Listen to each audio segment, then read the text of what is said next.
बागेश्वर धाम सरकार के पीठाधीश्वर पूज्य धीरेन्द्र शास्त्री जी 7 नवंबर से 16 नवंबर तक एक सनातन एकता यात्रा निकाल रहे हैं। इस यात्रा में हम सब हिंदुओं का शामिल होना अनिवार्य है।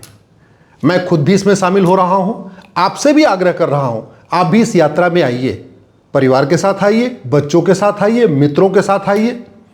यह यात्रा 7 नवंबर को दिल्ली से शुरू होगी और 16 नवंबर को इसका समापन वृंदावन में होगा। हम लोगों का ऑलरेडी मामला चल रहा है, जहां हम लोग कृष्ण जन्मभूमि की मुक्ति के लिए आंदोलन भी कर रहे हैं और कोर्ट में भी लड़ रहे हैं। तो आप भी इस यात्रा में शामिल होइए, आपसे मैं आग्रह करता हूं। इस यात्रा का उद्देश्य भारत को विश्व गुरु बनाना है। इस यात्रा का उद्देश्य राम राज्य स्थापित करना है। इस यात्रा का उद्देश्य भारत को परम वैभव पे ले जाना है।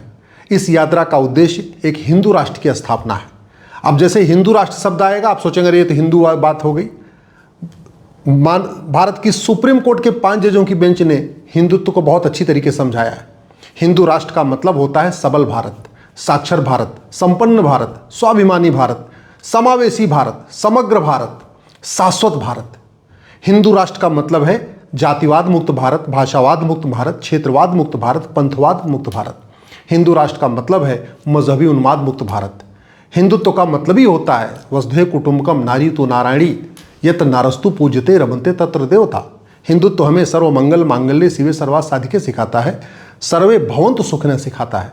इसलिए सनातन एकता यात्रा, सनातन हिंदू एकता यात्रा का मतलब आप अच्छी तरीके से पहले समझ लीजिए और समझने के बाद इसमें आइए ज़रूर। भारत में अनेक समस्याएं चल रही हैं, उन सभी समस्याओं का समाधान तभी हो सकता है जब हम सब लोग मिल के एक आवाज़ में अपनी बात रखें। भारत में घूसखोरी है, कमीशनखोरी है, जमाखोरी है, मिलावटखोरी है, कालाबाजारी है, नशा तस्करी है, मानव तस्करी है। भारत में लब जिहाद है, लैंड जिहाद है, धर्मांतरण है, घुसपैठ है। भारत में भ्रष्टाचार है। भारत में जातिवाद है, भाषावाद है, क्षेत्रवाद है, मजहबी उन्माद है, पत्थरबाजी है, अलगाववाद है, आतंकवाद है, माओवाद है, नक्सलवाद है। इन सभी समस्याओं का समाधान तभी हो सकता है जब उत्तर से दक्षिण, पूरब से पश्चिम सब लोग एक सुर में सुर मिला के अपनी आवाज़ रखें। जब ब्राह्मण, क्षत्रिय, वैश्य, दलित एक साथ इकट्ठा होकर अपनी आवाज़ उठाएं, जब बच्चे, बूढ़े, जवान एक साथ अपनी आवाज़ उठाएं, तभी भारत विश्वगुरु बन पाएगा, तभी भारत में राम राज्य की स्थापना हो पाएगा, तभी भारत का परम वैभव का लक्ष्य प्राप्त हो पाएगा, तभी भारत वास्तविक स्वतंत्र भारत हो पाएगा। आप सोच रहे होंगे भारत स्वतंत्र तो है, स्वतंत्र नहीं है। भारत में सारे के सारे तंत्र गुलामी वाले चल रहे हैं। भारत में गुलामी का नाम चल रहा है, गुलामी का निशान चल रहा है, गुलामी की कुरीतियाँ चल रही हैं, गुलामी की कुप्रथाएं चल रही हैं, गुलामी की शिक्षा व्यवस्था चल रही है, गुलामी की पुलिस व्यवस्था चल रही है, गुलामी की न्यायिक व्यवस्था चल रही है, गुलामी की चिकित्सा व्यवस्था चल रही है, गुलामी की टैक्स व्यवस्था चल रही है, गुलामी की व्यापार व्यवस्था चल रही है, गुलामी की चुनाव व्यवस्था चल रही है।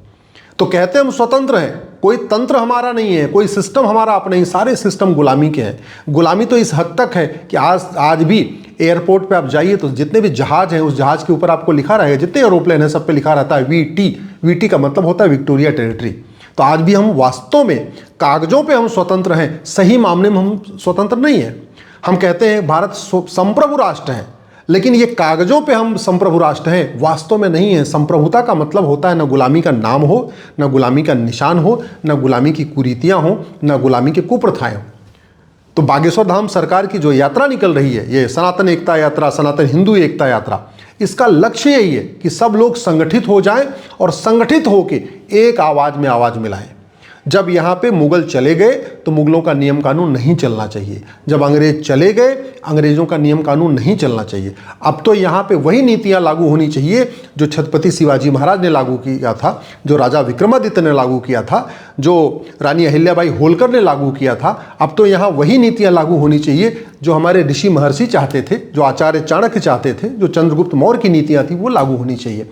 भारत को परम वैभव पे ले जाना है तो स्वाभाविक सी बात है, यहाँ जो अनेक तरीके के अलगाववाद की घटनाएं चल रही हैं इसको रोकना होगा। उसको रोकने के लिए संगठित होना ज़रूरी है।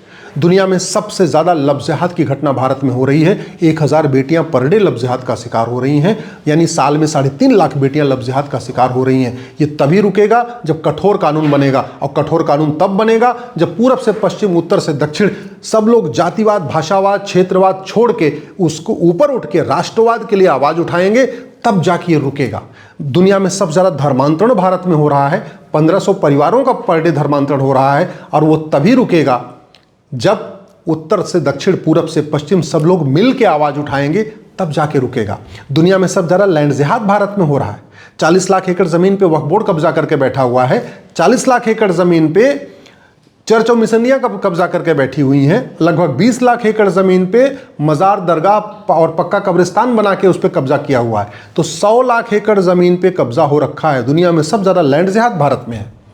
इसका समाधान तभी होगा जब जातिवाद से हम ऊपर उठेंगे, भाषावाद से ऊपर उठेंगे, क्षेत्रवाद से ऊपर उठेंगे और पूरब से पश्चिम, उत्तर से दक्षिण तक एक भारत श्रेष्ठ भारत का जो हमारे सपना था, हमारे वीर सावरकर जी का, जो गुरु गोलवलकर जी का सपना था, जो छत्रपति शिवाजी महाराज का सपना था, जो सरदार पटेल का सपना था, जब उस सपने के अनुसार हम सब लोग एक होकर आवाज़ उठाएंगे तब ये रुकेगा।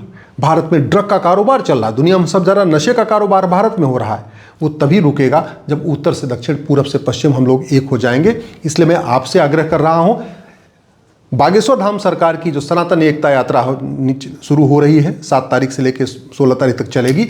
इस यात्रा में कम से कम 1 दिन का समय अवश्य निकालिए। कैसे भी करके आपके पास अगर आपके लिए संभव है तो इस यात्रा में शामिल होइए। परिवार सहित नहीं आ सकते, मित्रों के साथ नहीं आ सकते, रिश्तेदारों के साथ नहीं आ सकते, तो खुद तो आ ही सकते हैं। एक छुट्टी तो कर ही सकते हैं। घूमने टहलने के लिए छुट्टी करते हैं, बाकी कार्यों के लिए छुट्टी करते हैं। तो एक दिन का समय निकालिए और समय निकाल के इस यात्रा में शामिल होइए। इस यात्रा को मजबूत करिए। देश को एक संदेश जाना चाहिए, केवल देश ही नहीं बल्कि पूरी दुनिया को एक संदेश जाना चाहिए कि अब भारत का हिंदू जाग चुका है।